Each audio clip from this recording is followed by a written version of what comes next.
They thought they could find me out of my own grandfather's ranch land. All because a power-mad president didn't like the color of my fence. They sent violation notices. They hired lawyers.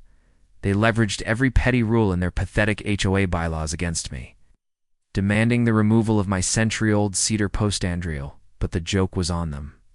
Because when they escalated their little war and tried to force a full injunction, I didn't just fight back with a lawyer.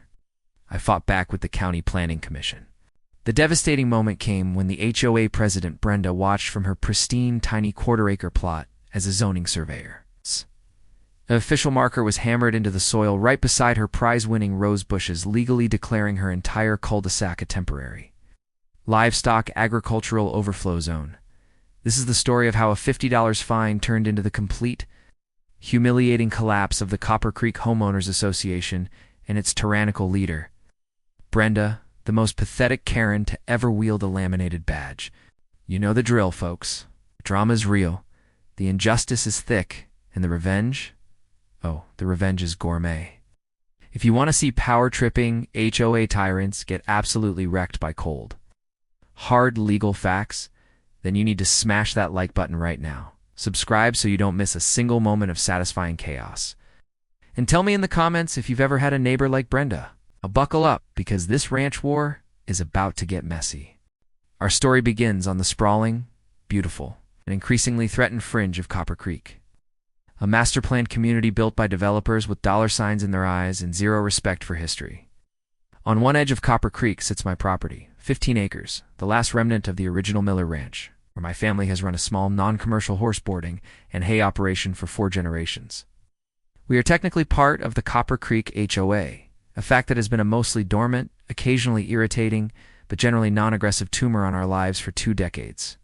Our property is bordered by an iconic, weathered, 3-rail cedar fence, the kind you see in every Western movie, the color of honest work and sun-baked earth. Across the newly paved road, a clean, sterile line of McMansions marks the edge of the true HOA territory. Enter Brenda, a woman whose personality was chemically inseparable from the scent of fresh-cut grass and unearned authority. Brenda had recently been elected HOA president on a platform of restoring architectural unity, which was code for making everything look exactly the same and finding anything I do and personally like. The first strike against me was absurdly petty. A certified letter arrived, laminated, of course, with a header screaming official notice of violation, architectural deviance. The violation? The fence? A beautiful, historic, functionally perfect cedar fence. The letter declared in Brenda's official block-printed signature that the fence's current unmaintained raw cedar aesthetic deviates substantially from the community's approved perimeter material standards, which mandate white vinyl or a freshly painted uniform, low-sheen black finish.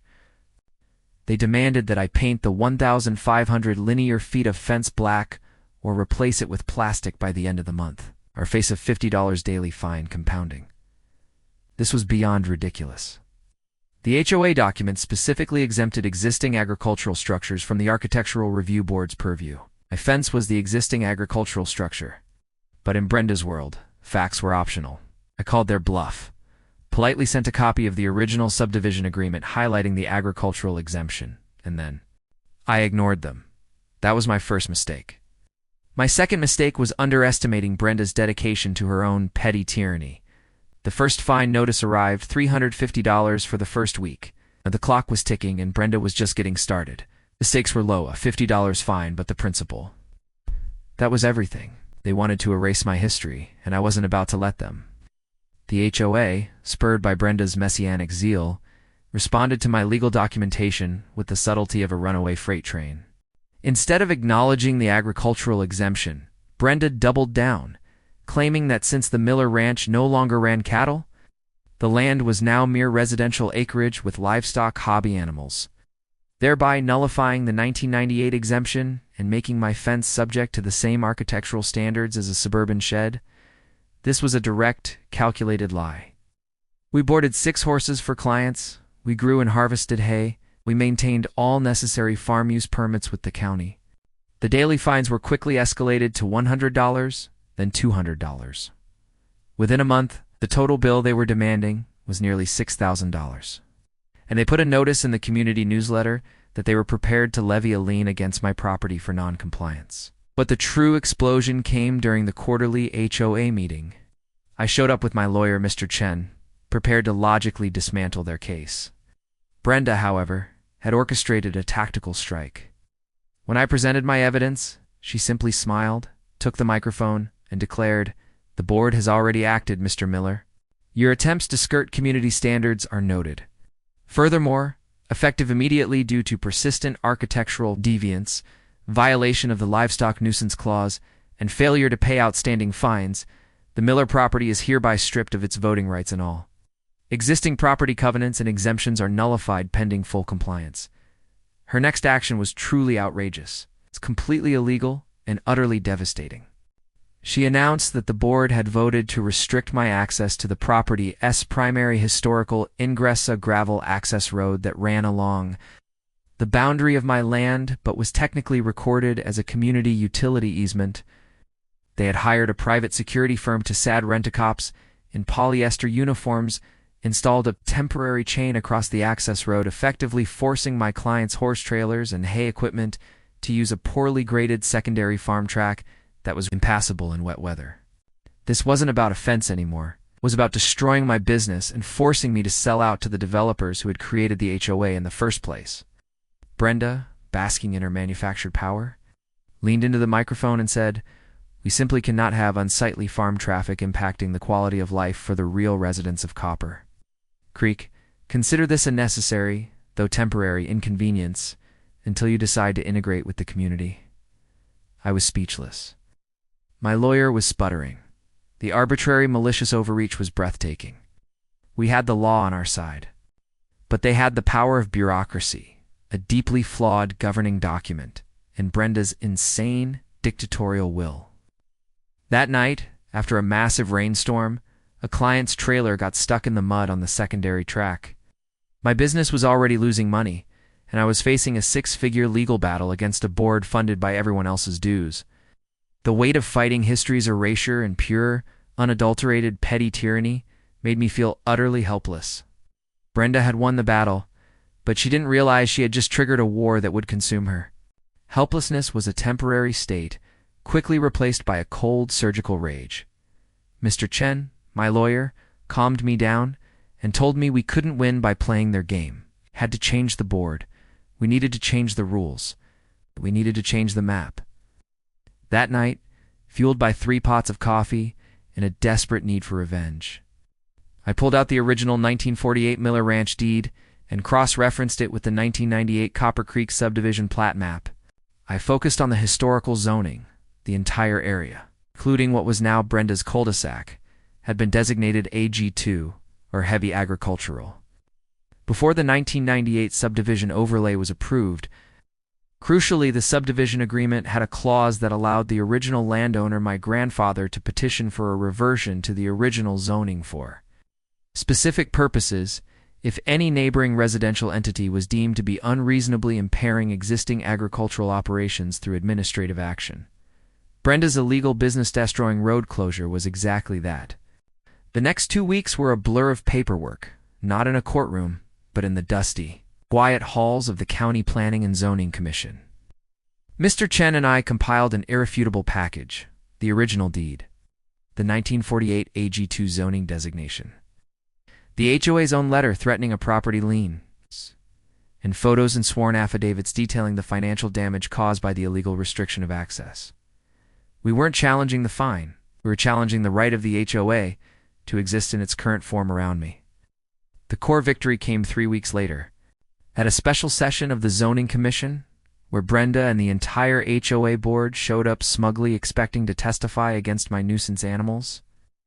The commission chair slammed his gavel and read the verdict, because the Copper Creek HOA had demonstrably and illegally obstructed a legitimate, existing agricultural business. The commission was exercising its right under the AG2 designation to grant the Miller Ranch and a 100-foot buffer surrounding it at temporary zoning variance. That variance wasn't just to protect the fence. It was the livestock agricultural overflow zone I dreamed of. It was a legal, temporary, but immediately effective rezoning of the buffer area, which included the entire entrance to Brenda's cul-de-sac, and several front yards to allow the Miller Ranch to temporarily house livestock, or store agricultural supplies to mitigate the economic harm caused by the restricted access. Brenda's face went from smug to ghostly white as the chair finished reading. The victory was complete. They couldn't touch my fence, and they couldn't close my road, and now their own front yards were legally ... part of my farm. The fallout was instantaneous and delicious. The next morning, I didn't send a fine payment or a cease and desist. I'd sent a small, perfectly polite, legally binding letter to Brenda, informing her that per the county zoning commission's ruling, I would need to use a portion of the newly established overflow zone for the temporary storage of baled hay. The choicest spot for this, I noted, was Brenda's immaculate 20,000 front lawn, directly abutting her front porch and her precious rose bushes. But that wasn't the sweet part. The true immediate payback was the fear. Within hours of the zoning decision hitting the county public record, the developer's corporate legal team, who still owned all the unsold lots, went absolutely nuclear. They realized that a legally recognized agricultural zone abutting their $800,000 homes would immediately tank property values and halt construction on the next phase. They saw the $50 fence fine that Brenda had escalated as a $50 million liability. The next day, two things happened. First, the two rent-a-cops were gone, the chain across the access road was removed, and an official HOA notice was taped to the main community mailbox, reversing the road closure and immediately removing the liens against my property. Second, a letter arrived from the developer's lawyer, not the HOA's, detailing an emergency. Confidential settlement offer. They would pay me $25,000, retroactively waive all fines forever, and formally amend the HOACC and RS to explicitly exempt the entire Miller Ranch from all future architectural and nuisance oversight. If I agreed to petition the zoning commission to lift the overflow zone variance after 3 months, they were desperate. They were panicked. But the sweetest moment of payback was watching a flatbed truck deliver 120 bales of freshly cut, a perfectly legal agricultural storage, and stack them neatly on 2 massive pallets, exactly where Brenda always parked her immaculate white SUV, crushing her prize-winning clover lawn beneath the combined weight. Brenda stood on her porch, weeping, holding a laminated copy of the now useless fine notice. The HOA board members, seeing the writing on the wall, resigned en masse via email that afternoon, citing unforeseen legal complications and administrative exhaustion. 3 months passed quickly. I held up my end of the bargain. After receiving the $25,000 settlement payment, the permanent CC&R amendment, and a formal, written apology from the now-dissolved HOA board, signed by the developer's lawyer, I petitioned the county to lift the temporary livestock agricultural overflow zone. The hay was removed, and Brenda's lawn looked like a lunar landscape, a fitting memorial to her downfall. But the final nail in the coffin was an act of secondary, more personal, and deeply satisfying revenge. Brenda, utterly humiliated, became a pariah. Her friends abandoned her, her husband started spending weekends elsewhere, and her dream of being the Copper Creek dictator was shattered. The developer, wanting to avoid any future Brenda problems, quietly amended the HOA's governing structure to create a 5-person, elected executive board to replace the dictatorial presidency with a new rule. No one who had ever been fined or had a lien placed on their property could serve. Brenda, due to the final, retroactive fine documentation I had insisted upon, was permanently disqualified from ever holding a position of authority in the community again. She was neutered, banished from the power she craved. The final act was purely theatrical.